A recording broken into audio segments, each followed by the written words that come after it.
were seeing how Jesus warned against false prophets. கள்ள தீர்க்கதரிசிகளுக்கு எதிராக தேவன் இயேசு எப்படி எச்சரித்தார் என்பதை நாம் தியானித்தோம். How can you distinguish a false prophet? ஒரு கள்ள தீர்க்கதரிசியை எப்படி நீங்கள் அடையாளம் கண்டுகொள்ள முடியும்? If you read the New Testament, the first time the word false prophets comes is in Matthew 7:15. புதிய ஏற்பாட்டை நீங்கள் வாசித்தீர்களானால் கள்ள தீர்க்கதரிசி என்றதான அந்த வார்த்தை முதல் பயன்படுத்தப்படக்கூடிய இடம் மத்தேயு 7:15 வாசிக்கிறோம். In the Old Testament you read about many false prophets. பழைய ஏற்பாட்டிலே பல கள்ள தீர்க்கதரிசிகளை குறித்து நாம் வாசிக்கிறோம். And later on in the New Testament also you read about false prophets. அதற்கு பிறகு புதிய ஏற்பாட்டிலேயும் கூட நாம் கள்ள தீர்க்கதரிசிகளை குறித்து வாசிக்கிறோம். But it's good to see when is the first time that Jesus spoke about false prophets. கள்ள தீர்க்கதரிசிகளை குறித்து முதல் முறை இயேசு எப்பொழுது பேசியிருக்கிறார் என்பதை தியானிப்பது நல்லது. And that is at the end of this Sermon on the Mount, which is in Matthew 5, 6 and 7. மத்தேயு 5, 6, 7 அதிகாரங்களிலே காணப்படுகிற அந்த மலை பிரசங்கத்தின் முடிவிலே இயேசு கள்ள தீர்க்கதரிசிகளை குறித்து சொல்லுகிறார். So whenever you read something in a big sermon, you must see it being connected to that sermon.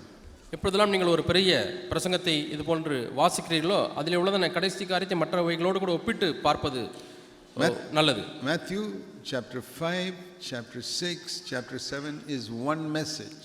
மத்தேயு 5, 6, 7 இவர்கள் மூன்றுமே ஒரே செய்தி. That is one of the longest messages of Jesus in the Bible. வேதத்திலே காணப்படக்கூடிய இயேசுவினுடைய நீண்ட பிரசங்கம் என்று ஒன்று இருக்கிறது என்று சொன்னால் இதுதான். Another long message like that is at the Last Supper in John chapter 14, 15 and 16. கடைசி அந்த ராப்பந்தியிலே கொடுக்கப்பட்டதான செய்தி அதுவும் நீண்ட ஒரு பிரசங்கம். அது யோவான் 14, 15, 16. Those we must read together. இவைகளெல்லாம் ஒன்றாக சேர்த்து நீங்கள் வாசிப்பது நல்லது. And in John 17 is a prayer at the end of that long passage. அந்த நீண்ட பிரசங்கத்தினுடைய முடிவாக அவர் ஒரு ஜெபத்தை செய்கிறார். அதுதான் யோவான் 17ஆம் அதிகாரம். So when we look at Matthew 5, 6 and 7, ஆகவே மத்தேயு 5, 6, 7 அதிகாரங்களை நாம் பார்க்கும் பொழுது this is something similar to the 10 commandments given in the Old Testament. பழைய ஏற்பாட்டிலே கொடுக்கப்பட்ட 10 கற்பனைகளுக்கு ஒப்பாக இது இருக்கிறது. See, before Moses there were no standards among the Jewish people. மோசேயின் காலத்துக்கு முன்பதாக யூத மக்களுக்குள்ளாக எந்த ஒரு தரமும் இருக்கவில்லை. But with Moses came the law and 10 commandments. ஆனால் மோசேயோடு கூட நியாயப்பிரமாணமும் 10 கற்பனைகளும் வந்தது. And God said, now you are a nation, you are my people, this must be your standard. நீங்கள் இப்பொழுது ஒரு ஜாதியாக இருக்கிறீர்கள், நீங்கள் என்னுடைய ஜனமாக இருக்கிறீர்கள், இந்த கற்பனைகள் தான் உங்களுக்கு ஒரு தரமாக நிர்ணயிக்கப்படுகிறது. Out in the world they have so many other standards. உலகத்திலே வெளியே பார்க்கும் பொழுது மற்ற எவ்வளவோ தரங்களை அவர் நிர்ணயித்துக் கொண்டிருக்கிறார்கள். That's what God said to the Israel. இதைத்தான் தேவன் இஸ்ரவேல் ஜனங்களுக்கு சொன்னார். They commit adultery, they worship idols, they do so many things. அவர்கள் விபச்சாரம் செய்தார்கள், விக்கிரகத்தை வணங்கினார்கள், இன்னும் பல காரியங்களை செய்தார்கள். But in your midst it must be different.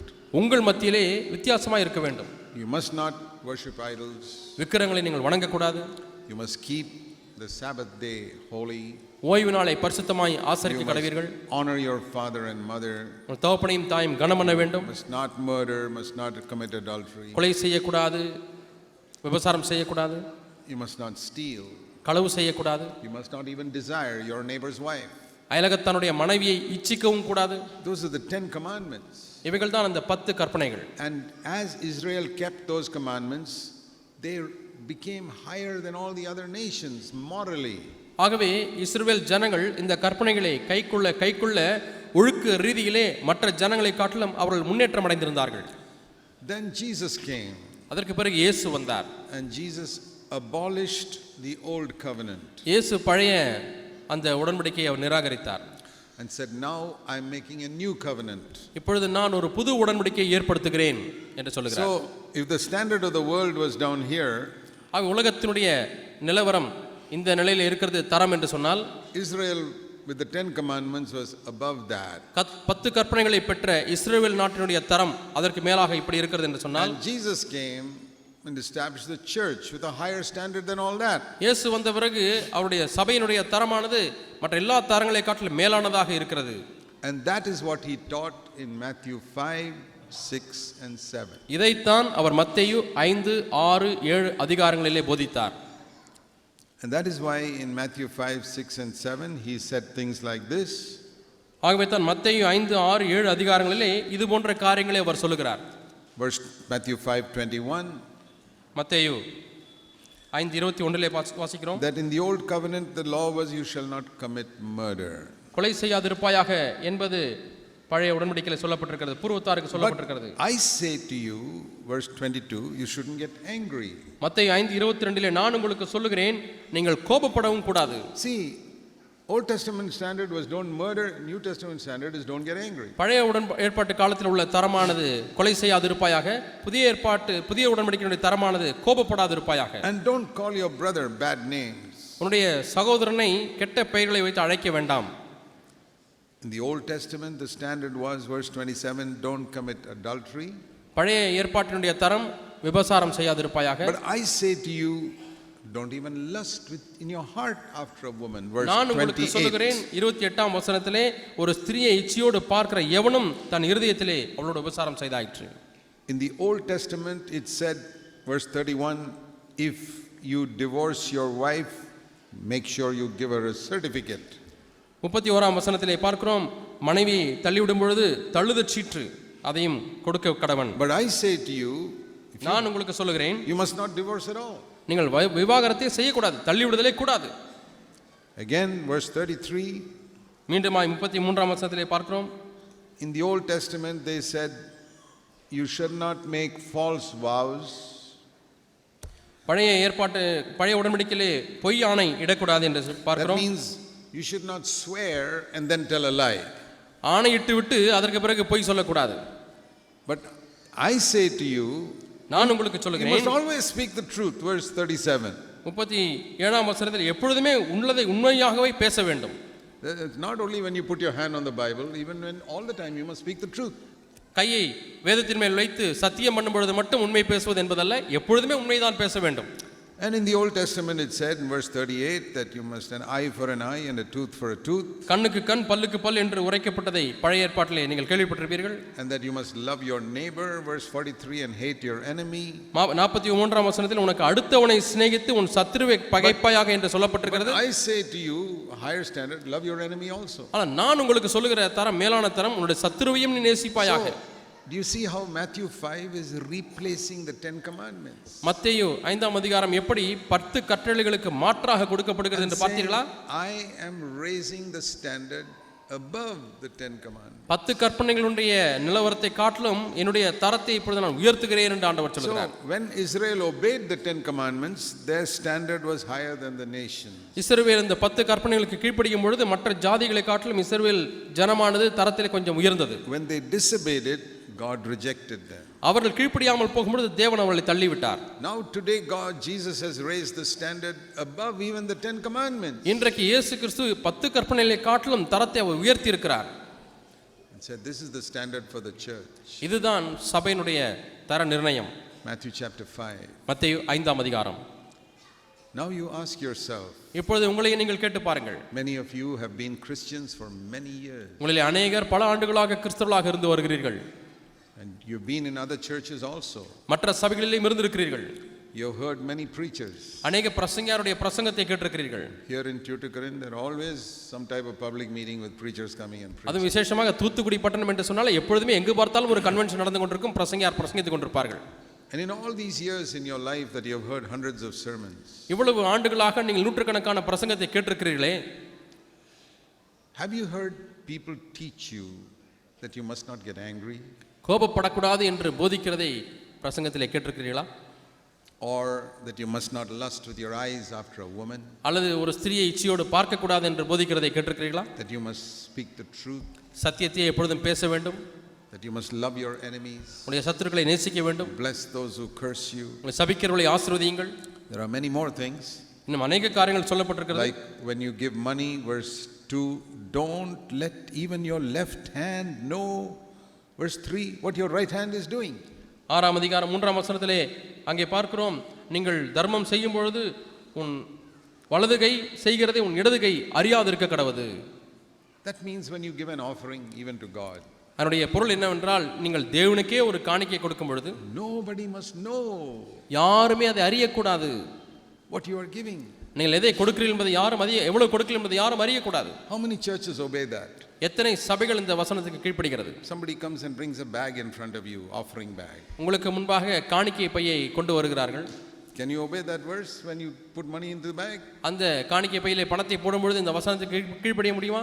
Everybody who is putting money into an offering bag is disobeying that verse.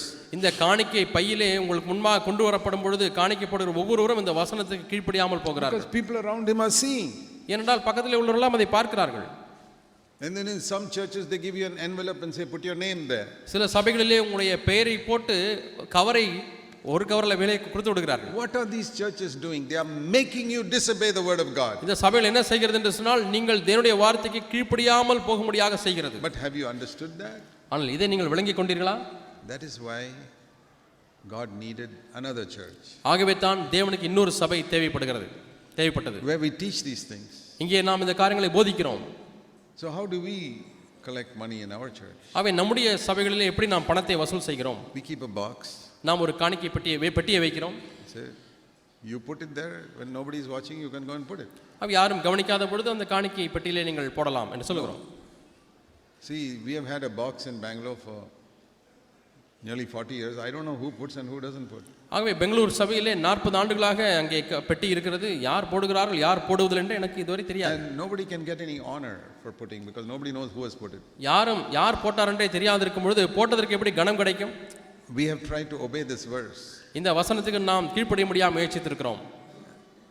And the Bible also says that God loves a cheerful giver. உற்சாகமாய் கொடுக்கிறவரிடத்திலே கர்த்தர் பிரியமாய் இருக்கிறார் என்றும் வேதம் சொல்கிறது. How can you give cheerfully when somebody puts a bag in front of you? உங்களுக்கு முன்பாக காணிக்கை பையை நீட்டும் பொழுது யார் உற்சாகமாய் போட முடியும்? And some churches they make you walk down to the front to the box and you have to put it there. சில சபைகளிலே வரிசையாக உங்களை வர வைத்து காணிக்கை நேரத்திலே பாட்டு பாடும்பொழுது வரிசையாய் வந்து நீங்கள் அங்கே உள்ள பெட்டியிலே போட்டு போக வேண்டும். Everybody has to come, you cannot escape. அங்கே தப்பிக்க முடியாது, எல்லாரும் கண்டிப்பாக வரிசையில வந்துதான் ஆக வேண்டும். Everybody is disobeying this verse. ஒவ்வொருவரும் இந்த வசனத்துக்கு கீழ்ப்படியாமல் போகிறார்கள். I am not here to judge them, God is their judge. நான் அவர்களை நியாயந்தீர்க்க இங்கே இல்லை, தேவன் தான் அவருடைய நியாயாதிபதி. I am only saying this is the standard for the church. சபைக்கு இதுதான் தரம் என்று அதைத்தான் நான் உங்களுக்கு சொல்லுகிறேன். Do you think Jesus just said these things not to be obeyed? கீழ்ப்படியாமல் போவதற்காக ஆண்டவர் இயேசு இந்த வார்த்தைகளை சொல்லி இருக்கிறார் என்று எண்ணுகிறீர்களா? How many Christians take it seriously? எத்தனை கிறிஸ்தவர்கள் இந்த கருத்தாய் இந்த வசனத்தை எடுத்துக்கொள்கிறார்கள்? Or he said, when you pray, don't let anybody know about your praying. அல்லது ஜெபம் பண்ணும் பொழுது Verse 6. 6ஆம் வசனத்திலே பார்க்கிறோம், ஜெபம் பண்ணும் பொழுது யாரும் பார்க்காமல் இருக்கும் பொழுது யாரும் காண வேண்டாம் என்று சொல்கிறார். மனிதர் காணும்படியாக ஜெபிக்க You வேண்டாம். must not let anybody know how long you pray or any such thing. எவ்வளவு நேரம் ஜெபிக்கிறீர்கள், எப்படி ஜெபிக்கிறீர்கள் என்று சொல்லி மற்றவர்கள் காண தேவையில்லை. But I hear so many pastors and preachers talking about they spend 2 hours in prayer or 3 hours. இந்த 2 மணி நேரம் நான் ஜெபித்தேன், 3 மணி நேரம் ஜெபித்தேன், நீங்கள் எத்தனை மணி நேரம் ஜெபிக்கிறீர்கள் என்று சொல்லி கேட்கிற பிரசங்கியார்களை நான் கேட்டிருக்கிறேன். When you hear a preacher say, this morning I had to spend 2 hours in prayer. இன்றைக்கு 2 மணி நேரம் நான் ஜெபத்திலே செலவு செய்ய வேண்டி இருந்தது என்று சொல்லி பிரசங்கம் பண்ணுவதை நீங்கள் கேட்டால், What is the thing that comes to your mind? உங்களுடைய மனதிலே உடனடியாக நினைவுக்கு வருவது என்ன? Oh, what a holy man. ஓ, எவ்வளவு ஒரு பரிசுத்தவான்.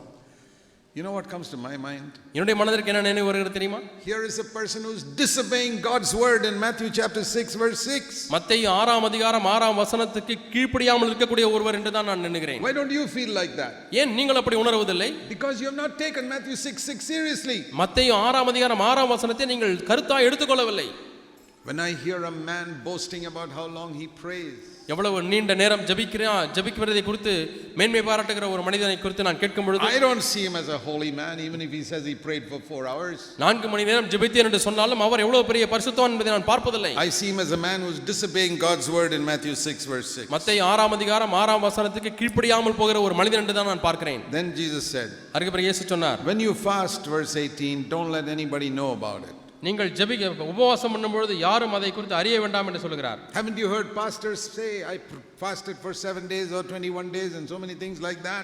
நான் 7 நாட்கள் உபவாசத்தேன் 40 நாள் உபவாசத்தில் இருக்கிறேன் என்று மக்கள் சொல்லுகிறதை பாஸ்டர்மார் சொல்லுகிறதை கேள்விப்படவில்லையா? And you think, oh, what a wonderful thing. ஓ எவ்வளவு அற்புதமான காரியம் உபவாசிப்பது என்று எண்ணுகிறீர்கள். But Jesus said, when you fast, nobody must know about it. ஆனால் நீ உபவாசிக்கும் பொழுது யாரும் அதை குறித்து அறியக்கூடாது என்று So when சொல்கிறார். I hear people boasting about how long they fasted, எவ்வளவு நேரம் உபவாசிக்கிறார்கள் என்று ஜனங்கள் சொல்லுகிறதை நான் கேட்கும் பொழுது I think there is a man who is utterly disobedient to God's word. தேவனுடைய வார்த்தைக்கு முற்றிலும் கீழ்ப்படியாத ஒரு மனிதன் இங்கே இருக்கிறான் என்று தான் நான் உணர்கிறேன். Why don't you think like that? நீங்களே அப்படி எண்ணுவதில்லை? Why do you think, oh, what a holy man? ஓ எவ்வளவு பெரிய பரிசுத்தவான் என்று நீங்கள் எண்ணுகிறீர்கள்? And maybe you also start following such people and talking about your fasting and ஒருவேளை உங்களுடைய உபவாசத்தையும் உங்களுடைய ஜெபத்தையும் அவரை போலவே பேச ஆரம்பித்து விட்டீர்கள் போலும். Dear brothers and sisters, அருமையான சகோதர சகோதரிகளே, that is how churches have lowered the standard of God's word and disregarded it. இப்படித்தான் தேவனுடைய வார்த்தையின் தரத்தை கீழே கொண்டு வந்து அதை அற்பமாக எண்ணி தள்ளி விடுகிறார்கள். It has become a tradition in some churches for pastors to boast about how much they fast and pray. எவ்வளவு நேரம் அவர் ஜெபிக்கிறார்கள், எவ்வளவு நாட்கள் உபவாசிக்கிறார்கள் என்பதை குறித்து பேசுவதே சில சபைகளில் பாரம்பரியமாகிவிட்டது. I think of what Jesus said in Mark chapter 7. Mark 7 அதிகாரத்தில் இயேசு சொன்னதை நான் நினைவு கூறுகிறேன். Verse 13. 13ஆம் வசனம். He said it 3 times. Let me read it all 3 times. 3 முறை இவைகளை சொல்லி இருக்கிறார். அந்த 3 வசனங்களையுமே நான் வாசிக்கிறேன். Verse 8. முதலாவது மார்க் 7 7 verse 8. மார்க் 7 அதிகாரம் 8ஆம் வசனம். You neglect the commandment of God and you hold to your tradition. நீங்கள் தேவனுடைய கட்டளையை தள்ளிவிட்டு மனுஷனுடைய பாரம்பரியத்தை கைக்கொண்டு வருகிறீர்கள். What is the commandment of God? தேவனுடைய கட்டளை என்ன? Don't let anybody know when you give, when you pray, when you fast. நீங்கள் தேவனுக்கென்று கொடுக்கும் பொழுதும் தேவனிடத்திலே ஜெபிக்கும் பொழுதும் உபவாசம் பண்ணும் பொழுதும் யாரும் அதை அறிய வேண்டாம். What is the tradition of men? மனிதனுடைய பாரம்பரியம் என்ன? Write your name on the envelope and give the money. அவர்கள் கொடுக்கக்கூடிய உரையிலே உங்களுடைய பெயரை எழுதி அதை பணத்தை நீங்கள் பாஸ்டர் கையில் கொடுக்க வேண்டும். Tell people how long you prayed. மக்களிடத்தில் எவ்வளவு நேரம் நான் ஜெபிக்கிறேன் என்று சொல்ல வேண்டும். Tell people how long you fasted. That is the tradition of men. எவ்வளவு உபவாசிக்கிறீர்கள் என்பதை சொல்ல வேண்டும் என்பதுதான் மனுஷனுடைய பாரம்பரியம். Jesus says you neglect the commandment of God and you keep the tradition of men. இயேசு என்ன சொல்லுகிறார்? நீங்கள் மனுஷனுடைய கட்டளைகளை தேவனுடைய கட்டளைகளை தள்ளிவிட்டு மனுஷனுடைய பாரம்பரியங்களை கைக்கொள்ளுகிறீர்கள். And he says it again. மீண்டுமாய் சொல்லுகிறார். Verse 9. 9ஆம் வசனம். You set aside the commandment of God to keep your tradition. நீங்கள் உங்கள் பாரம்பரியத்தை கைக்கொள்ளும்படிக்கு தேவனுடைய கட்டளைகளை வியர்த்தமாக்கினது என்று. And he says it a third time. மூன்றாம் முறையும் சொல்லுகிறார். Verse 13. 13ஆம் வசனம். You invalidate the word of God by your tradition. நீங்கள் போதித்த உங்கள் பாரம்பரியத்தினால் தேவ வசனத்தை அவமாக்குகிறீர்கள். When Jesus says 3 times in the space of 1 minute, it must be a pretty serious thing. ஒரு நிமிஷ இடைவெளியிலேயே 3 முறை ஒரே காரியத்தை மீண்டும் மீண்டுமாய் சொல்லுகிறார் என்று சொன்னால் அது உண்மையிலேயே நாம் கருத்தாய் சிந்திக்க வேண்டிய காரியம். How many times have you heard anyone preach to you that when you pray or fast or give, nobody must know what you give? நீங்கள் ஜெபிக்கும் பொழுது உபவாசிக்கும் பொழுது கொடுக்கும் பொழுது யாருமே அதை அறியக்கூடாது என்று சொல்லி பிரசங்கிக்கிறவர்கள் எத்தனை பிரசங்கங்களை கேட்டிருக்கிறீர்கள்? Or another thing he said in Matthew 6. அல்லது மத்தேயு 6ஆம் அதிகாரத்தில் இன்னொரு காரியத்தை சொல்லி இருக்கிறார். Verse 24. மத்தேயு 6ஆம் அதிகாரம் 24ஆம் வசனம். You cannot serve 2 masters. You cannot serve God and money. நீங்கள் 2 எஜமான்களுக்கு ஊழியம் செய்ய முடியாது. நீங்கள் பணத்திற்கும் தேவனுக்கும் ஊழியம் செய்ய முடியாது. How many times have you heard a sermon on that? இந்த வசனத்தின் அடிப்படையில் எத்தனை பிரசங்கத்தை கேட்டிருக்கிறீர்கள்? Or அல்லது another thing he said. அவர் இன்னொரு காரியத்தை சொல்கிறார். 3 times. 3 முறை சொல்கிறார். Not once but 3 times. ஒரு முறை அல்ல 3 முறை. I just showed you something he said 3 times. நான் ஏற்கனவே 3 முறை இயேசு சொன்ன காரியங்களை உங்களுக்கு சொல்லி இருக்கிறேன். This praying, fasting and giving also 3 times he said don't tell people. ஜெபிப்பது, உபவாசிப்பது, கொடுப்பது இதையுமே 3 முறை ஜனங்களுக்கு don't tell people, don't tell people, don't tell people. ஜனங்களுக்கு சொல்ல வேண்டாம், ஜனங்களுக்கு சொல்ல வேண்டாம், ஜனங்களுக்கு சொல்ல வேண்டாம் என்று சொல்கிறார். Now here's another thing 3 times. இங்கே 3 முறை சொல்லக்கூடிய இன்னொரு காரியம் இருக்கு. Matthew 6:25. மத்தேயு 6:25. Do not be anxious. கவலைப்படாதிருங்கள். And Matthew chapter 6 verse 31. மத்தேயு 6ஆம் அதிகாரம் 31ஆம் வசனம். Do not be anxious. கவலைப்படாதிருங்கள்.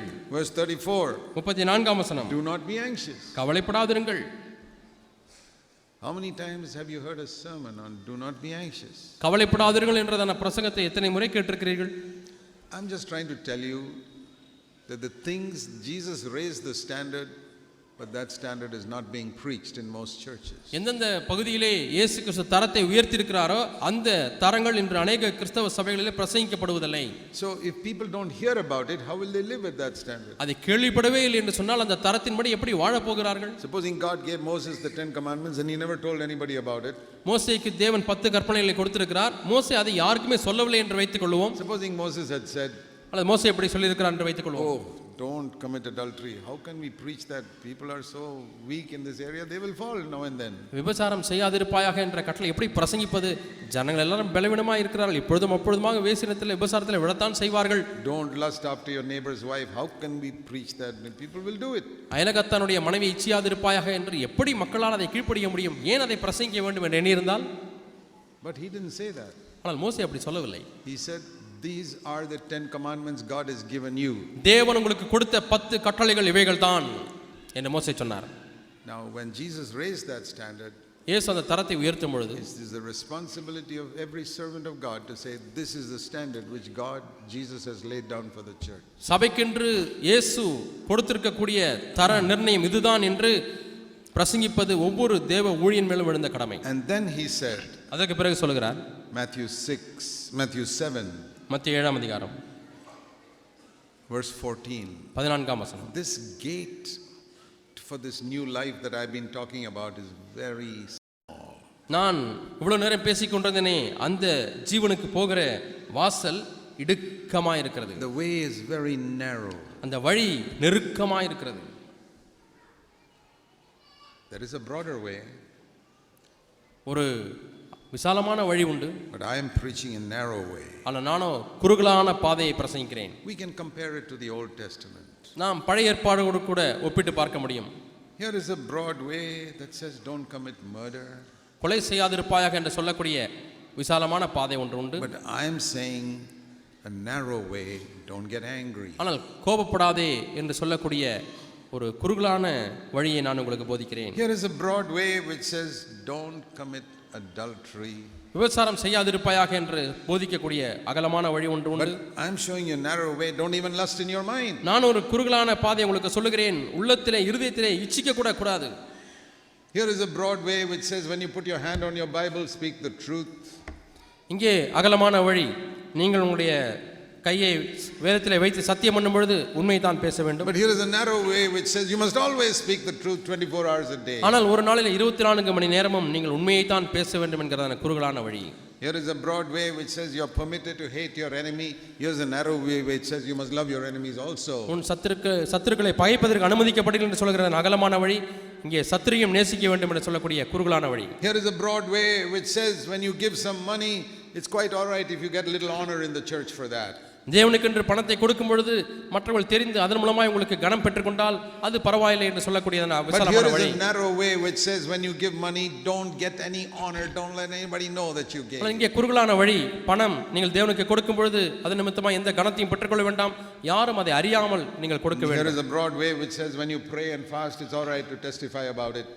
ஜெபித்து உபவாசிக்கும் பொழுது அதை குறித்து சாட்சி சொல்வது பரவாயில்லை என்கிற விசாலமான வழி. You will get some honor, people will respect you as a man of God. நீ ஒரு தேவ மனிதன் என்றதான கனத்தை பெறுவாய், மக்கள் உங்களை மதிப்பார்கள். But here is a narrow way which says don't tell anybody. ஆனால் யாருக்கும் அதை சொல்ல வேண்டாம் என்று சொல்லக்கூடிய குறுகலான வழி. God will honor you. Why you want the honor of men? தேவன் உன்னை கனம் பண்ணுவார், ஏன் உனக்கு மனிதனுடைய கனம் தேவை? Do you see now the difference between the narrow way and the broad way? குறுகலான வழிக்கும் விசாலமான வழிக்கும் உள்ள வித்தியாசத்தை காண முடிகிறதா? And I want to tell you, in most churches they do not preach the narrow way. அநேக சபைகளிலே இந்த குறுகலான வழியை குறித்து பிரசங்கிப்பதே இல்லை என்று உங்களுக்கு சொல்கிறேன். Am I saying something which is not in the Bible? வேதத்திலே இல்லாத காரியங்களை நான் உங்களுக்கு சொல்கிறேனா? You know, many times when I preach, people come to me and say, Brother Zach, I didn't even know that was in the Bible. Now my eyes are being opened to see it. நான் அநேக முறை பிரசங்கிக்கும் பொழுது ஜனங்கள் இடத்துல வந்து சொல்லுகிறார்கள், சகோதரர் jack அவர்களே, இந்த வசனம் இருக்கிறது எனக்கு தெரியவில்லை, இப்பொழுதுதான் நான் அதை பார்க்கிறேன் என்று சொல்லுகிறார்கள். How is it I didn't see it after reading it for so many times? பல முறை வாசித்தும் நான் அதை கவனிக்கவில்லையே, எப்படி என்று கேட்கிறார்கள். The Bible says these things are hidden from the clever and the intelligent. ஞானிகளுக்கு இந்த காரியங்கள் எல்லாம் மறைக்கப்பட்டிருக்கிறது என்று வேதம் சொல்கிறது. God reveals it to babes. பாலகர்களுக்கு தேவன் இதை வெளிப்படுத்துகிறார். That means those who come with a humble attitude and say, Lord, teach me your word. ஆண்டவரே உம்முடைய வார்த்தை எனக்கு கற்றுத்தாரும் என்று சொல்லி தாழ்மையான ஒரு மனப்பாங்கோடு கூட வருகிறவர்களுக்கு ஆண்டவர் கற்றுத் தருகிறார். Those who are willing to get rid of all the traditions they've got from preachers in all their years. இவ்வளவு ஆண்டுகளாக மனிதனுடைய பாரம்பரியங்களிலிருந்து பெற்றுக்கொண்ட எல்லா பாரம்பரியத்தை விட்டு நான் விடுவதற்கு ஆயத்தமாக இருக்கிறேன் என்று சொல்கிறவர்களுக்கு தேவன் வெளிப்படுத்துகிறார். And to see the standards of God. தேவனுடைய தரத்தை நீங்கள் பார்க்க முடியும். And then Jesus said, அதற்கு பிறகு இயேசு சொல்கிறார், verse 15, 15ஆம் வசனம், beware of false prophets. கள்ள தீர்க்கதரிசிகளுக்கு எச்சரிக்கையாயிருங்கள். So now that you have heard me say all this, now do you know what a false prophet is?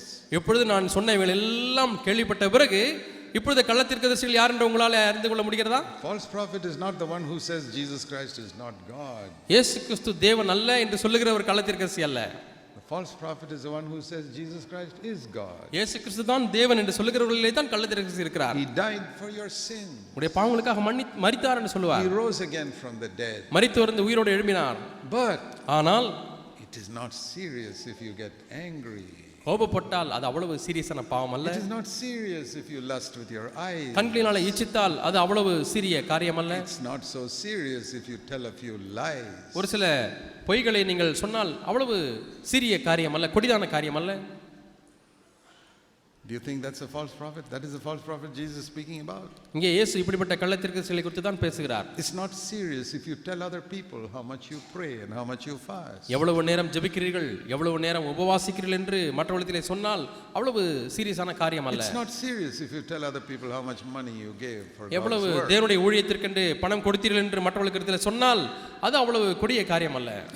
If you get anxious, that's not a serious thing. கவலைப்பட்டால் கூட அது அவ்வளவு சீரிய காரியம் If அல்ல. you love money, that's not a serious thing. பணத்தை நேசித்தால் அது அவ்வளவு சீரிய காரியம் அல்ல. Do you know how many false prophets there are preaching in Christendom today?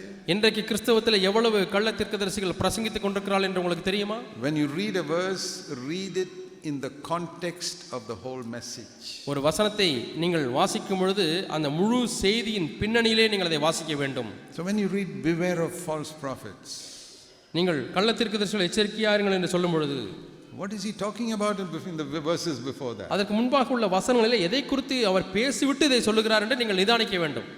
What is the purpose of false prophets? கள்ள தீர்க்கதரிசிகளுடைய நோக்கம் என்ன? You read in the Old Testament, the Old Testament false prophets were all sent by the devil. பழைய ஏற்பாட்டில் உள்ள கள்ள தீர்க்கதரிசிகள் எல்லாரும் பிசாசினால் அனுப்பப்பட்டவர்கள். So that God would not be happy with Israel. இஸ்ரவேல் தேசத்தின் மீது கர்த்தர் மகிழ்ச்சியா இருக்கக்கூடாது என்பதுதான் அந்த There were நோக்கம். hundreds of false prophets. நூற்றுக்கணக்கான கள்ள தீர்க்கதரிசிகள் பழைய ஏற்பாட்டில் இருந்தார்கள். The true prophets were the ones who mentioned God's standard, and they were not very popular. உண்மையான தீர்க்கதரிசிகள் யார் என்று சொன்னால் தேவனுடைய தரத்தை அப்படியே போதித்தவர்கள். அதை போதித்ததன் நிமித்தமாக அவர்கள் பிரபலமற்றவர்களாய் போய்விட்டார்கள். You read all the true prophets in the Old Testament. பழைய ஏற்பாட்டில் மெய்யான தீர்க்கதரிசிகள் ஒவ்வொருவரை குறித்து வாசித்து பாருங்கள். Their main ministry was to tell Israel, this is the standard of God, not what these false prophets are saying. இதுதான் தேவனுடைய தரம், கள்ள தீர்க்கதரிசிகள் சொல்லுகிறது அது தரம் அல்ல என்று சொல்லுவதையே அவருடைய பிரதான செய்தியாய் கொண்டிருந்தார்கள். That is the great need in the church of Jesus Christ today. இன்றைக்கு இயேசு கிறிஸ்துவினுடைய சபையினுடைய பிரதானமான தேவையும் இதுதான். And I believe that is one reason God has raised up our churches, so that we can proclaim that standard. இந்த தரத்தை அறிவிக்கும்படியாக பிரகடனப்படுத்தும்படியாக அந்த நோக்கத்தோடு கூட இன்னொரு சபையை தேவன் நம்முடைய மத்தியில் ஆரம்பித்திருக்கிறார். And we must not go away from that. இதிலிருந்து நாம் வழி விலகி செல்லக்கூடாது. It's very easy for something to start so well, நன்றாக ஒரு காரியத்தை ஆரம்பிப்பது எளிது. and then after 20-30 years we descend to the level of all the other churches. 20-30 ஆண்டுகள் செல்ல செல்ல மற்ற சபைகளுடைய தரத்துக்கு ஒப்பாக கீழே இறங்கி விடுவது எளிதாக இருக்கிறது. What I want to ask you, especially elder brothers, நான் உங்களை என்ன கேட்கிறேன் என்றால், அதிலும் விசேஷமாக மூப்பர்களை பார்த்து கேட்கக்கூடிய கேள்வி என்னவென்றால், all of you who have been in the church 20-25 years, நீங்கள் எல்லாரும் சபையிலே 20-25 ஆண்டுகளாக இருந்திருக்கிறீர்கள். how many of you take Matthew 5, 6 and 7 seriously? எத்தனை பேர் மத்தேயு 5, 6, 7 அதிகாரங்களை மிகவும் சீரிய முறையில் எடுத்திருக்கிறீர்கள்? I'm not asking you whether you obey all of that. அவைகள் எல்லாவற்றுக்கும் நீங்கள் கீழ்ப்படுகிறீர்களா இல்லையா என்று கேட்கவில்லை. I'm asking you, do you even try to obey that? குறைந்தபட்சம் இதற்கு கீழ்ப்படியும்படியாக முயற்சி செய்திருக்கலாம் என்று Do கேட்கிறேன். you feel convicted when you don't obey it? அதை கீழ்ப்படியாமல் இருக்கும் பொழுது குறைந்தபட்சம் அதை குறித்து உணர்வாவது அடைகிறீர்களா? The devil is trying to bring our churches down to the standard of the denominations. இன்றைக்கு இருக்கக்கூடிய ஸ்தாபன சபைகளுடைய அந்த கீழான நிலவரத்திற்கு நம்முடைய சபைகளை கொண்டு வரும்படியாக பிசாசு முயற்சிக்கிறான். And then he has accomplished his purpose. அப்படியானால் சாத்தான் தன்னுடைய நோக்கத்தை நிறைவேற்றி விட்டான் என்று சொல்ல வேண்டும். You'll get a lot of people coming to your church. நீங்கள் பல மக்கள் திரளாய் உங்கள் சபைக்கு வருகிறதை பார்க்கிறீர்கள். They will all be people who have no interest in overcoming anger, அப்படிப்பட்ட எல்லா மக்களுக்குமே கோபத்தை மேற்கொள்வதில் விருப்பமே இருக்காது. no interest in overcoming the lust of the eyes, கண்களின் இச்சையை மேற்கொள்வதற்கு அவர்களுக்கு விருப்பமே இல்லை. no interest in overcoming seeking the honor of men. மக்களுடைய கனத்தை தேடுவதிலிருந்து விடுதலை பெறுவதற்கு அவர்களுக்கு விருப்பமே இல்லை. They will never think that getting anxious and worried is a sin. கவலைப்படுவது, பதஷ்டமடைவது இது பாவம் என்று எண்ண மாட்டார்கள். They will be people who don't forgive their enemies and who hate their enemies. அவர்கள் எதிரிகளை மன்னிக்க முடியாதபடி அவர்களை பகைக்கிறவர்களாக இருப்பார்கள். There could be people sitting like that in your church. உங்களுடைய சபையிலே இப்படி உட்கார்ந்து இருக்கக்கூடிய மக்கள் கண்டிப்பாக இருக்கலாம். And the devil will send more and more people like that. இது போன்ற இன்னும் அநேக மக்களை சபைக்குள்ளாக பிசாசு அனுப்பி கொண்டே இருப்பான். You are rejoicing that your church is increasing in size. என்னுடைய சபை அளவிலே பெரிதாகிக் கொண்டே போகிறது என்று நீங்கள் அதிலே மகிழ்ச்சி கொள்ளலாம். And the devil is rejoicing that your standard is going lower and lower. அதே சமயத்தில் உங்களுடைய சபையின் தரமானது கீழ் நோக்கி போய்க்கொண்டே இருக்கிறதற்காக சாத்தானும் மகிழ்ச்சி அடைந்து கொண்டிருக்கிறான். I would rather have a small church where Matthew 5, 6 and 7 is preached regularly and people are at least trying to live there, even if it takes time for them to come to that life. இந்த தரத்திற்கு வருவதற்கு பல நாட்கள் ஆக போகிறது என்று தெரிந்தாலும் இந்த 5, 6, 7 மத்தேயுவிலே சொல்லப்பட்ட தரத்தின்படியே வாழ வேண்டும் என்று முயற்சியாவது செய்யக்கூடிய ஒரு சிறு சபையிலே நான் ஒரு பங்காயிருக்க விரும்புகிறேன். Rather than have a big church that ignores all these commands of Jesus. இயேசு கிறிஸ்துவினுடைய இந்த கட்டளைகள் எல்லாம் தள்ளிவிடக்கூடிய ஒரு பெரிய சபையிலே இருப்பதை காட்டிலும் This is the narrow way that leads to life. இதுதான் ஜீவனுக்கு நம்ம எடுத்துச் செல்லக்கூடிய குறுகலான பாதை. You know, it is a narrow way. அது குறுகலான பாதை என்று அறிந்திருக்கிறீர்கள். The Old Testament way was much broader. பழைய ஏற்பாட்டினுடைய வழியானது அகலமாக இருக்கிறது. A lot of people who could fit into the Old Testament way can't fit into the narrow way. பழைய ஏற்பாட்டின் வழியிலே இருக்கக்கூடிய அநேகர் புதிய ஏற்பாட்டின் குறுகலான வழியிலே வந்தால் அவர்களால் நிலைத்திருக்க முடியவில்லை. Why has God made this standard? ஏன் தேவன் இந்த தரத்தை நிர்ணயித்திருக்கிறார்? Because he wants us all to be 100% free from sin. நாம் எல்லாருமே 100% பாவத்திலிருந்து விடுதலை அடைய வேண்டும் என்று விரும்புகிறார். Because he's a loving father. ஏனென்றால் அவர் அன்பான தகப்பன். Let me ask you, நான் உங்களை கேட்கிறேன், do you want your children to be 100% free from sickness? உங்களுடைய பிள்ளைகள் 100% வியாதியிலிருந்து விடுதலை அடைய வேண்டும், விடுதலையாக இருக்க வேண்டும் என்று விரும்புகிறீர்களா? Supposing your children have got 3 or 4 sicknesses. ஒருவேளை உங்கள் பிள்ளைகளுக்கு 3-4 வியாதிகள் இருக்கிறது And you take it to a doctor. நீங்கள் ஒரு டாக்டருக்கு போகிறீர்கள். Will you say, doctor, if you cure my child of just 2 of those sicknesses, that is enough? டாக்டரை பார்த்து சொல்லுகிறீர்கள், ஐயா என்னுடைய பிள்ளைகளுக்கு 3 வியாதி இருக்கிறது, 2 வியாதியை குணமாக்கினால் போதும், சந்தோஷம் என்று சொல்லுவீர்களா? 1 or 2 sicknesses, if they remain, it is okay. 1-2 வியாதி பையனுடைய சரீரத்தில் இருந்தால் பரவாயில்லை என்று சொல்லுவீர்களா? No father or mother will be like that. எந்த ஒரு தகப்பனும் தாயும் அப்படி இருக்க மாட்டார்கள். You will say, doctor, I want my child to be completely free from sickness. Doctor, என்னுடைய குழந்தை எல்லா வியாதியிலிருந்தும் சுகமடைய வேண்டும் என்று விரும்புவீர்கள், சொல்லுவீர்கள். That is how our heavenly Father is. இப்படித்தான் நம்முடைய பரலோக பிதா இருக்கிறார். He wants us to be completely free from sin. பாவத்திலிருந்து முற்றிலுமாய் நாம் விடுதலை அடைய வேண்டும் என்று விரும்புகிறார். We all have grown up with so many sinful desires and habits that we have got from Adam. ஆதாமிடத்திலிருந்து பெற்றுக்கொண்டதான எவ்வளவோ பாவ பழக்க வழக்கங்கள், பாவத்தின் மேல் இருக்கக்கூடிய விருப்பங்களிலே நாம் வளர்ந்திருக்கிறோம். Let me tell you the good news that நான் உங்களுக்கு நல்ல செய்தியை சொல்லுகிறேன். Jesus wants to save you from all of that, not 50% or 90%. 50%, 90% அல்ல, அவைகள் எல்லாவற்றிலிருந்தும் இருந்து நீங்கள் விடுதலையாக வேண்டும் என்று இயேசு விரும்புகிறார். I thank God that I have a father who is interested in taking all sin out of my life. என்னுடைய வாழ்க்கையிலிருந்து எல்லா பாவத்தையும் நீக்குவதற்கு விருப்பமுள்ள ஒரு தகப்பன் எனக்கு இருக்கிறபடினாலே நான் சந்தோஷமா இருக்கேன், நன்றி உள்ளவனா இருக்கேன். It won't happen in one day. ஒரு நாளிலே அது நடைபெறாது. I know I used to be such a slave to anger for நான் even after being born again. மறுபடியும் பிறந்த பிறகும் கூட கோபத்திற்கு நான் எவ்வளவோ அடிமைப்பட்டவனாய் இருந்தேன். But I read in the word of God ஆனால் தேவனுடைய வார்த்தையிலே வாசித்தேன், that if you're angry, step by step you can go to hell. நீ கோபப்பட்டு கொண்டிருந்தால் படிப்படியாக நீ நரகத்துக்கு போய்விடுவாய். Matthew 5:22. மத்தேயு 5:22. He said that. அவர் சொல்லியிருக்கிறார், If you're angry with your brother, உன் சகோதரன் மீது கோபப்படும் பொழுது you're guilty before the court. நீ ஆலோசனை சங்கத்துக்கு முன்பாக குற்றமுள்ளவனாய் இருப்பாய். Then you open your mouth and say something in anger to your brother. நீ கோபத்திலே வாயை திறந்து உன்னுடைய சகோதரனை சொல்லிவிட்டால் Then you'll be guilty before the Supreme Court. அதற்கு பிறகு நீ உச்ச நீதிமன்றத்திலே நீ குற்றமுள்ளவனாய் இருப்பாய். Then you open your mouth and say something more serious to your brother. அதற்கு பிறகு இன்னும் சீரியஸான காரியத்தை உன் சகோதரன் மீது சொல்லுவாய் என்று சொன்னால் கோபத்திலே Then you'll go to hell. ஏறி நரகத்துக்கு போவாய். Is that written in your Bible? இப்படி இந்த மூன்று காரியங்கள் வேதத்தில் எழுதப்பட்டிருக்கிறதா? I said, Lord, I don't want to go to hell.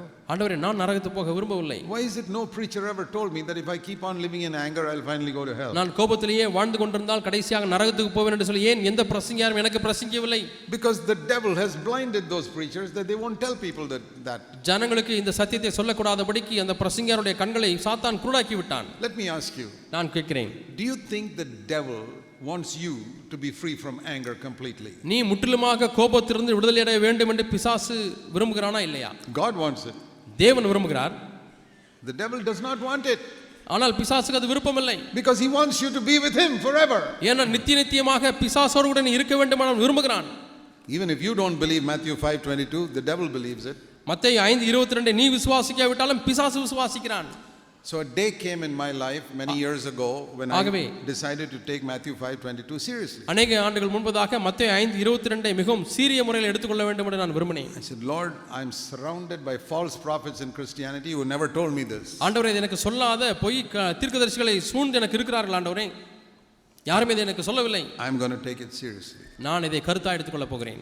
And I tell you, நான் சொல்லுகிறேன், it took me not days, not months, but years to finally get rid of it. இதிலிருந்து கடைசியாக விடுதலை பெறுவதற்கு நாட்கள் அல்ல, மாதங்கள் அல்ல, வருடங்கள் பிடித்தது.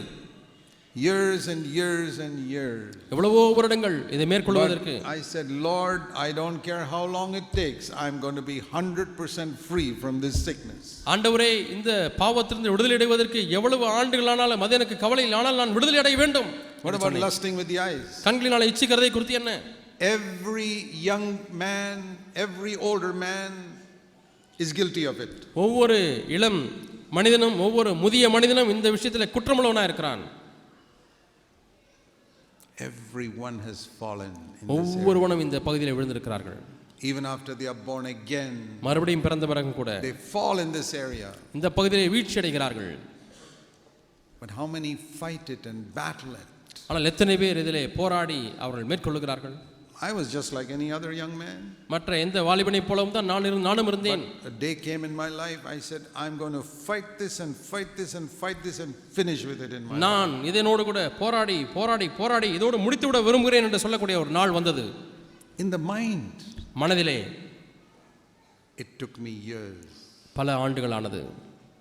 But if I had not fought it, I would be a slave to it even today. அன்றைக்கு நான் போராடவில்லை என்று சொன்னால் இன்றைக்கும் அதற்கு நான் அடிமையாகவே இருந்திருப்பேன். Why is it some of you who have sat in CFC so many years are still slaves to this sin? CFC சபையில் எத்தனையோ ஆண்டுகள் உட்கார்ந்திருந்தும் கூட வந்திருந்தும் கூட ஏன் இன்றைக்கும் நீங்கள் இப்படிப்பட்ட பாவத்துக்கு அடிமைகளாக இருக்கிறீர்கள்? Some of you elders are slaves to it. ஒரு சில மூப்பர்களே நீங்களும் அடிமைகளாக இருக்கிறீர்கள். I'll tell you why. ஏன் என்று நான் சொல்கிறேன். You don't think it is serious. இது சீரியஸான காரியம் என்று நீங்கள் எண்ணுவதில்லை. It is somebody who's got cancer and he says, it's not serious. ஒருவருக்கு கேன்சர் வியாதி இருக்கிறது, அவ்வளவு ஒன்றும் கொடிய வியாதி இல்லை என்று சொல்வது போல.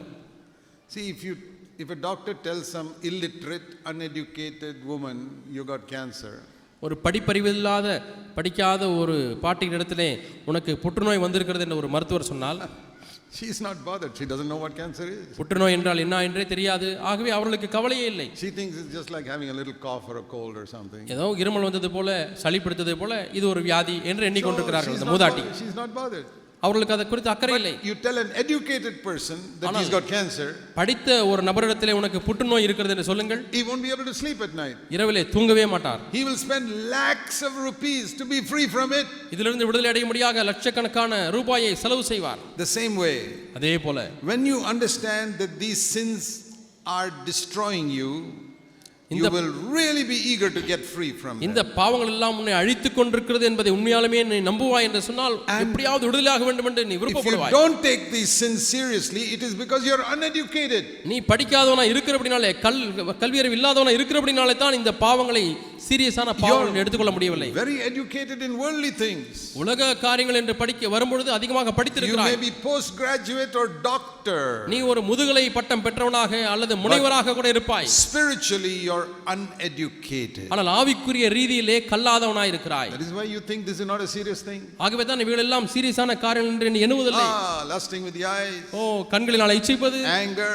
கோபம், It's not serious. அதெல்லாம் அவ்வளவு சீரியஸான காரியம் Like அல்ல. some uneducated person saying, கல்வியறிவு இல்லாத ஒரு நபர் சொல்லுகிறது போல, cancer is not serious. புற்றுநோய் அது அவ்வளவு சீரியஸானதல்ல. Tuberculosis, it is not so serious. எலும்புருக்கி வியாதி அதுவும் அவ்வளவு சீரியஸானதல்ல.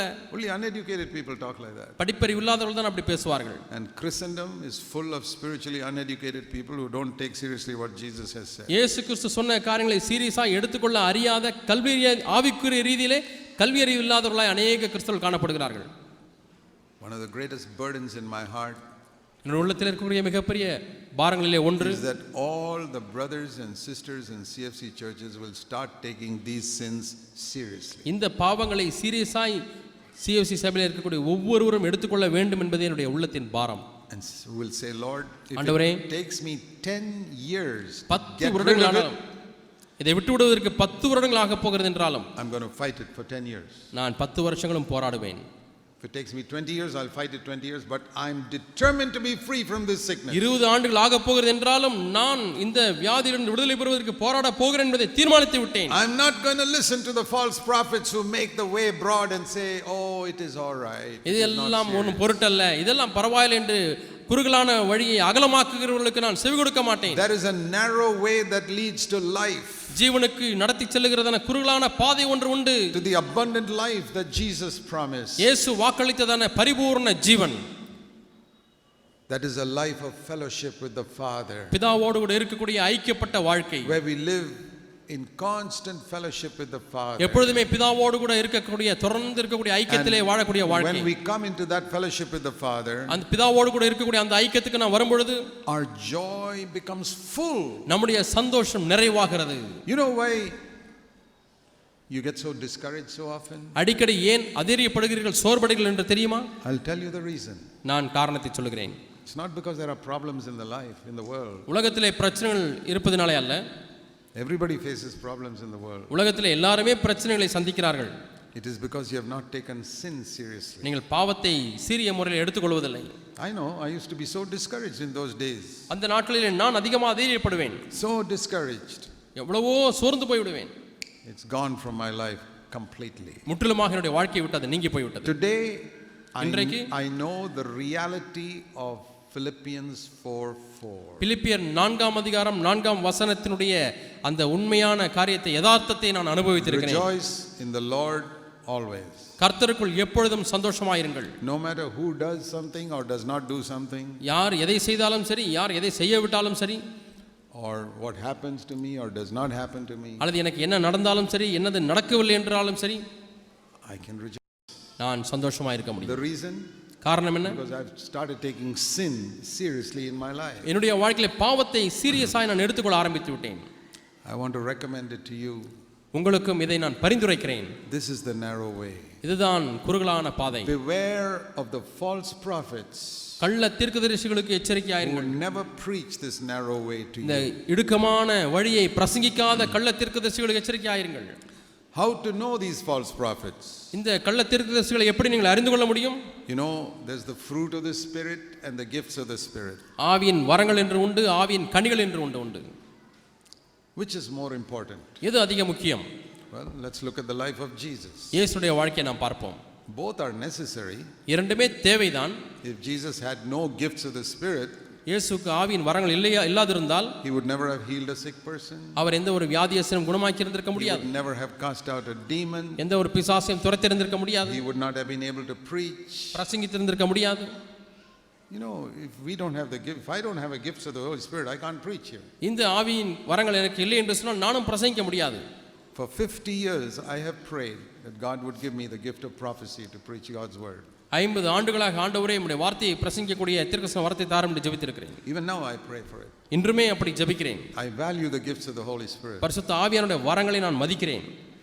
Without the gifts of the Holy Spirit, we can't serve God. பரிசுத்த ஆவியின் வரங்கள் இல்லை என்று சொன்னால் நாம் தேவனுக்கு சேவை செய்ய முடியாது. We need wisdom.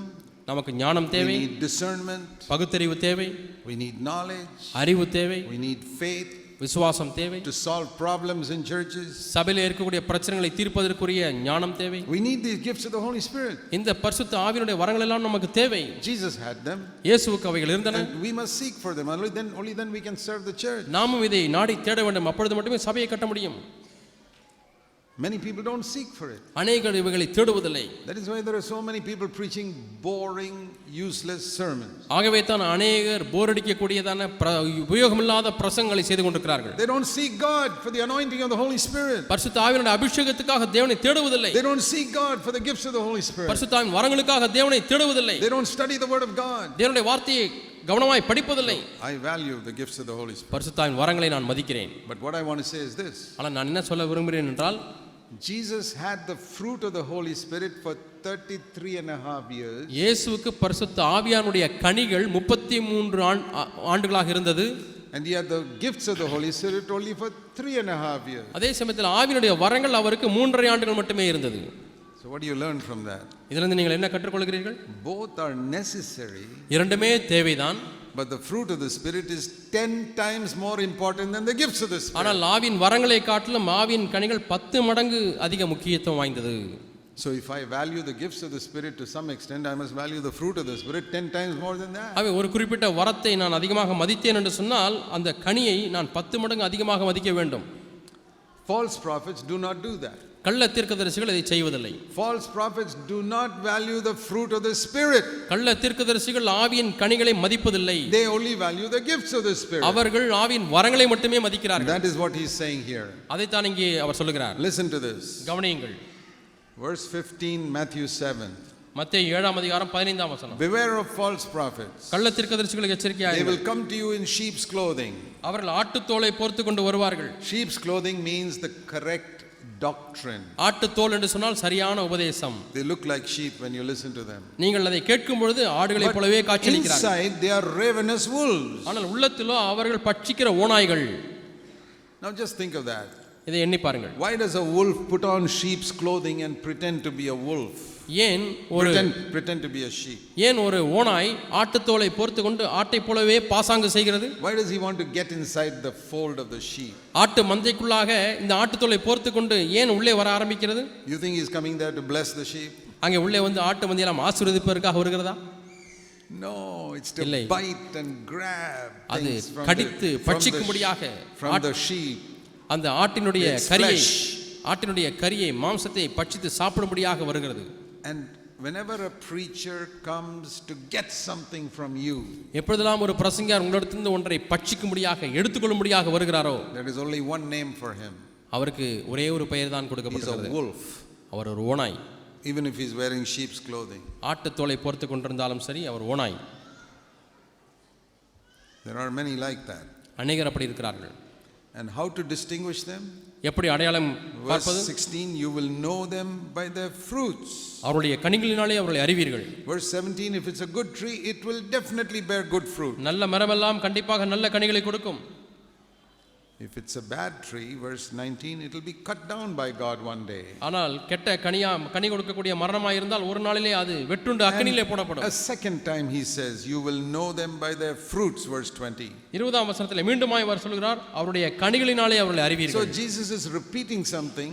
இயேசு ஒன்றை மீண்டுமாய் வலியுறுத்தி சொல்கிறார். The way to find a true prophet, ஒரு மெய்யான தீர்க்கதரிசியை கண்டுபிடிப்பதற்குரிய வழி, look at his life. அவருடைய வாழ்க்கையை பாருங்கள். See if he's got humility. அவருக்கு தாழ்மை இருக்கிறதா என்று பாருங்கள். See if he's got purity. அவருக்கு தூய்மை இருக்கிறதா என்று பாருங்கள். That is fruit. அதுதான் கனி. You say, Lord, what about the gifts? ஆண்டவரே, வரங்களை குறித்து என்ன ஆண்டவரே? Gifts are necessary. வரங்கள் தேவைதான். But he warns people. ஆனால் ஜனங்களை அவர் எச்சரிக்கிறார். Verse 22. 22ஆம் வசனம். There are many people with gifts who will not enter God's kingdom. வரங்களை வைத்திருக்கக்கூடிய அநேகர் தேவனுடைய ராஜ்யத்துக்குள்ளே பிரவேசிக்க மாட்டார்கள். Even people who exercise the gifts in Jesus' name. இயேசுவின் நாமத்தினாலே இந்த வரங்களை பயன்படுத்துகிறவர்கள் கூட. I want to ask you, do you believe these words? இந்த வசனங்களை மெய்யாலுமே விசுவாசிக்கிறீர்களா என்று உங்களை பார்த்து கேட்கிறேன். That in the final day, verse 22, 24 அந்த கடைசி நாளிலே 22ஆம் வசனம், there will be many people who will stand before the Lord in the final day and say these words. கடைசி நாளிலே எனக்கு முன்பாக நின்று இந்த வார்த்தைகளை சொல்லக்கூடிய அநேக மக்கள் இருப்பார்கள். Not one or two, ஒன்று இரண்டு அல்ல, many. அநேகர். That means there'll be thousands and thousands of preachers who will stand before the Lord in the final day. அதனுடைய பொருள் என்னவென்றால் கடைசி நாளிலே ஆயிரக்கணக்கான பிரசங்கியார்கள் தேவனுக்கு முன்பாக நிற்பார்கள். They will call Jesus Lord. அவர்கள் இயேசுவை ஆண்டவரே என்று கர்த்தாவே என்று அழைப்பார்கள். Lord, Lord. கர்த்தாவே கர்த்தாவே, in your name we preached God's word. உம்முடைய நாமத்தினாலே தேவனுடைய வார்த்தையை பிரசங்கித்தோம்.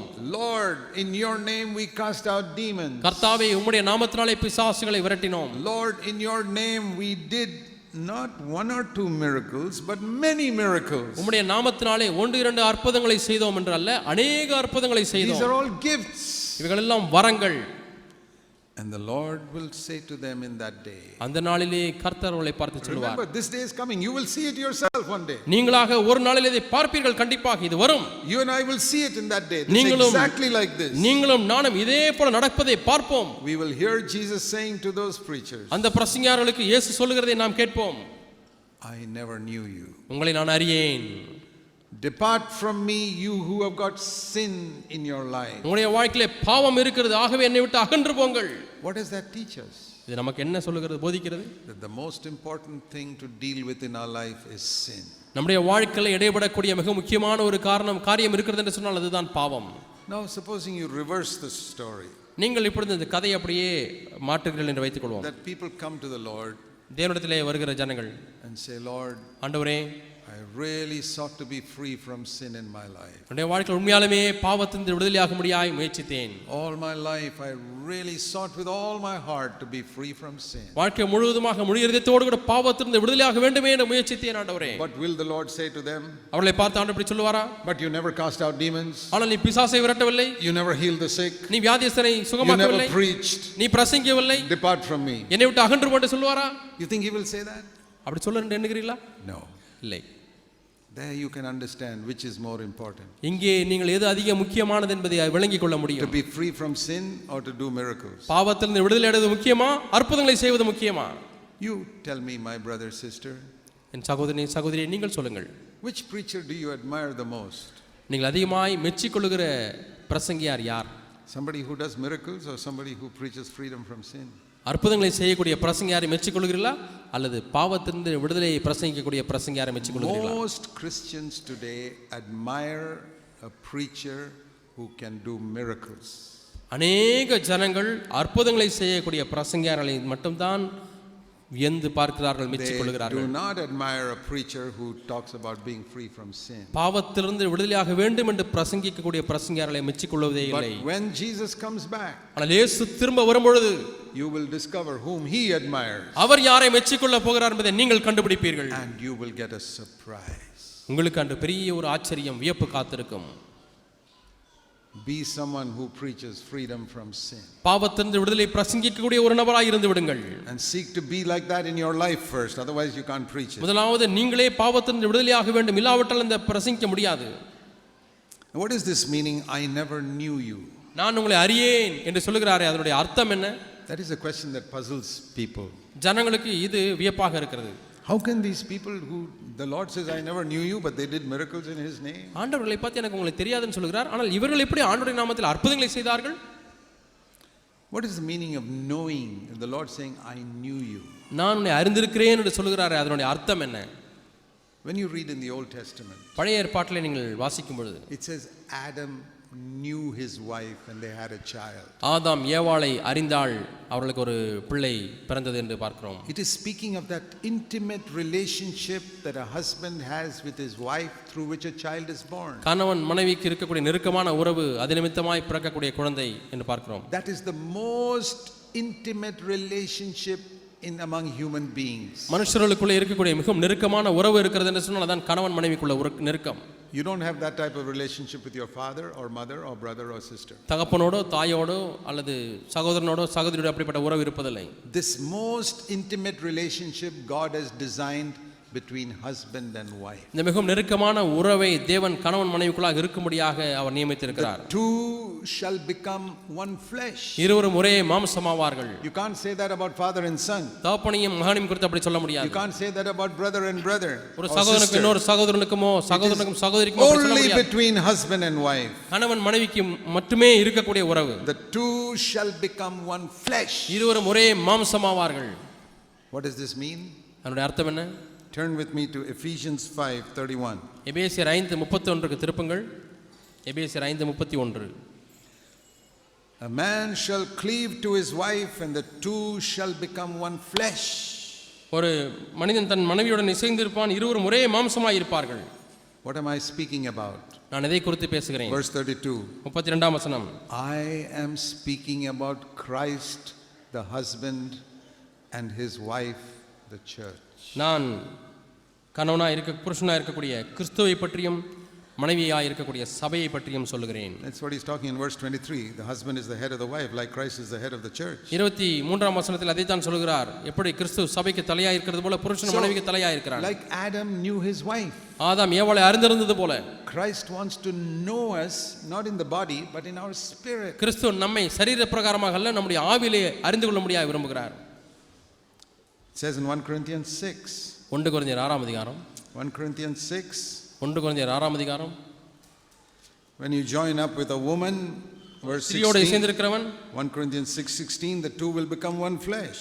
1 கொரிந்தியர் 6ஆம் அதிகாரம் 16ஆம் வசனத்திலே வாசிக்கிறோம், வேசியோடு இசைந்திருக்கிறவன் அவளுடனே ஒரே சரீரமாய் இருக்கிறான்.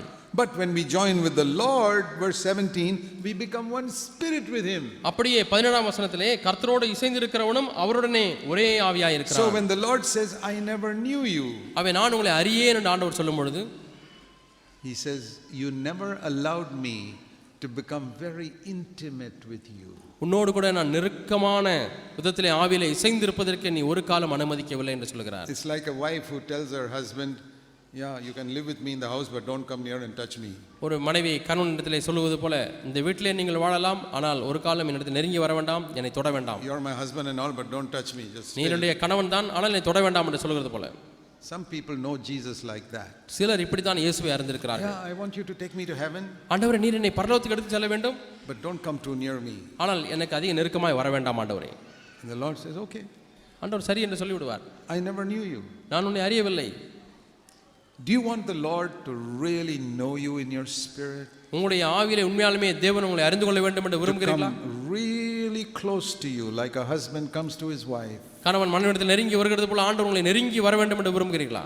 If he comes that close to you, அவ்வளவு நெருக்கமாக உங்கள் அண்டையிலே வந்தால், he will point out so many small wrongs in your life. உங்களுடைய வாழ்க்கையில் இருக்கக்கூடிய சிறு தவறுகளை அவர் சுட்டி காண்பிப்பார். I know times when I lie down in bed with a fever. நான் ஜுரம் வந்து நான் என்னுடைய படுக்கையிலே படுத்திருந்தேன். And I say, Lord, why this fever? ஆண்டவர் ஏன் இந்த ஜுரம் என்று கேட்டேன். And the Lord will show me. ஆண்டவர் எனக்கு காண்பித்தார். A few days ago, சில நாட்களுக்கு முன்பாக, you spoke one rude word to somebody. நீ யாரோ ஒருவரிடத்திலே ஒரு காரசாரமான வார்த்தையை பயன்படுத்தி பேசினாய். You did not repent of it. நீ அதிலிருந்து மனம் திரும்பவில்லை. I say, Lord, ஆண்டவரே, one rude word, ஒரு கடினமான வார்த்தையா, you give me a fever? நீர் எனக்கு ஜுரத்தை கொடுக்கிறீரா? The Lord says, yes, because I love you so much. ஆம், அந்த அளவாய் உன்னை நேசிக்கிறேன் என்று சொன்னார். I am very close to you. நான் உன்னை நெருங்கி வருகிறேன் என்று That சொன்னார். even a small thing I'm going to get rid of from your life. சின்ன காரியம் கூட உன்னுடைய வாழ்க்கையிலிருந்து நீக்க முடியாது நான் விரும்புகிறேன். And that has rejoiced my heart so much. அது என்னுடைய இருதயத்தை அதிகமாய் சந்தோஷப்படுத்தியது. I have wept tears of joy. நான் ஆனந்த கண்ணீர் வடித்தேன். Thank you, Lord. ஆண்டவரே நன்றி. Thank you, Lord, that you're so close to me that even you will not allow me to speak one rude word. ஒரு கடினமான வார்த்தையை கூட பேச அனுமதிக்காத அளவுக்கு நீர் என்னோடு நெருக்கமாக இருக்கிறீர் ஆண்டவரே. You will not allow me to have one bad thought. ஒரு கெட்ட சிந்தை கூட என்னுடைய சிந்தையிலே வர அனுமதிக்காத தேவன். You will not allow me to be unrighteous with money even for 50 paisa. 50 பைசாவிலே கூட கர்த்தாவே அநீதியா நான் இருக்க நீர் விரும்பாத தேவன். Once I went to a shop one night. ஒரு இரவிலே ஒரு கடைக்கு சென்றேன். And I bought something. நான் ஏதோ ஒரு பொருளை வாங்கினேன். When I came home it was about 10 o'clock at night. இரவு 10 மணிக்கு வீட்டுக்கு வந்த பிறகு, I saw he had given me more change than he should have returned. Our The எனக்கு shopkeeper. கொடுக்கக்கூடிய மீதி சில்லறையை காட்டிலும் அதிகமான தொகையை கொடுத்து விட்டார் கடைக்காரர். So I said, oh, I better go back and return that tomorrow சரி, morning. நாளைக்கு காலையில போய் திரும்ப கொடுத்து விடுகிறேன் என்று சொன்னேன். And the Lord said to me, ஆண்டவர் என்னை பார்த்து சொன்னார், supposing he gave you less change, will you go wait till tomorrow or will you go tonight?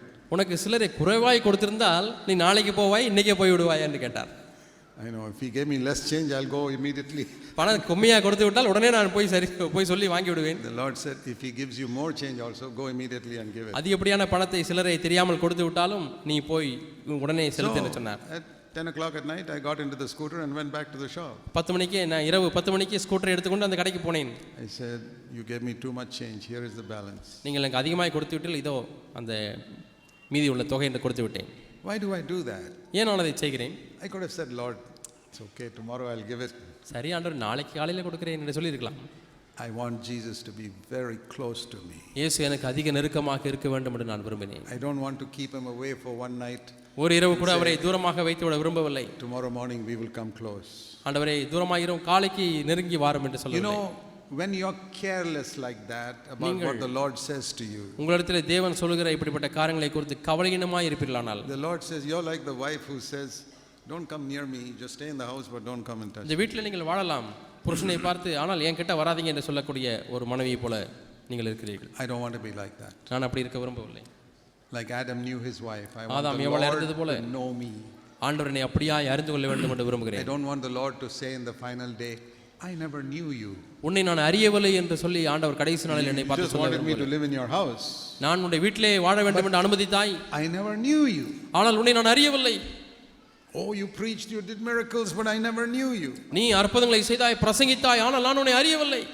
Those are the false prophets. தான் கள்ள தீர்க்கதரிசிகள். So I hope you understood something about false prophets today. ஆகவே இன்றைக்கு கள்ள தீர்க்கதரிசிகளை குறித்து ஏதோ கொஞ்சம் விளங்கிக் கொண்டீர்கள் என்று நான் நம்புகிறேன். Something perhaps you never understood before. இதற்கு முன்பாக விளங்கிக் கொள்ளாத காரியங்கள். Thank God for the revelation of the Holy Spirit. பரிசுத்த ஆவியானுடைய வெளிப்பாட்டிற்காக தேவனுக்கு நன்றி செலுத்துங்கள். God is taking us constantly to a higher class and a higher class. தொடர்ந்து தேவன் நம்மை மேலான வகுப்புக்கு எடுத்து சென்று கொண்டே இருக்கிறார். Just like your children go from 5th standard to 6th standard to 7th standard. உங்களுடைய பிள்ளைகள் 5ஆம் வகுப்பு, அதற்கு பிறகு 6ஆம் வகுப்பு, அதற்கு பிறகு 7ஆம் வகுப்பு படிக்கிறது போல God is leading you to a higher level today. இயேசு மேலான ஒரு நிலைக்கு உங்களை எடுத்துச் செல்கிறார். Do you want that promotion? இந்த உயர்வு உங்களுக்கு வேண்டுமா? Or you want to sit in the same class in the new year? அல்லது புது வருஷத்திலே அதே வகுப்பிலே உட்கார்ந்து கொண்டிருக்க விரும்புகிறீர்களா? Let's say, Lord, I want to press on. ஆண்டவரே, நான் தொடர்ந்து ஓடப் போகிறேன் என்று Let's சொல்லுங்கள். pray. நாம் ஜெபிப்போம். Heavenly Father, we pray you will help us to be gripped by these truths, பரலோக பிதாவே, இந்த சத்தியங்களினாலே நாங்கள் பற்றி பிடிக்கப்பட உதவி செய்வீர் என்று நாங்கள் so that we நம்புகிறோம். can honor you in our life, நம்முடைய வாழ்க்கையின் மூலமாய் ஆண்டவரே நாங்கள் அப்படியே கனப்படுத்த முடியுமே. and that you will raise up many true prophets in our midst. எங்கள் மத்தியிலே அநேக உண்மையான தீர்க்கதரிசிகளை எழுப்புவீராக. Humble, godly men and women, தாழ்மையான தேவ மனுஷிகள் எழுப்பும். that we can be powerful witnesses for you in our generation. எங்களுடைய தலைமுறையிலே உமக்கென்று வல்லமையுள்ள சாட்சிகளாய் நாங்கள் வாழ வேண்டும் ஆண்டவரே. And even among our young people, Lord, ஆண்டவரே, எங்களுடைய வாலிபர்கள் மத்தியிலே raise up true servants of yours. ஆண்டவரே, உம்முடைய மெய்யான ஊழியர்களை எழுப்பும் ஆண்டவரே. We pray in Jesus' name. இயேசு நாமத்தில் ஜெபிக்கிறோம் பிதாவே. Amen. ஆமென்.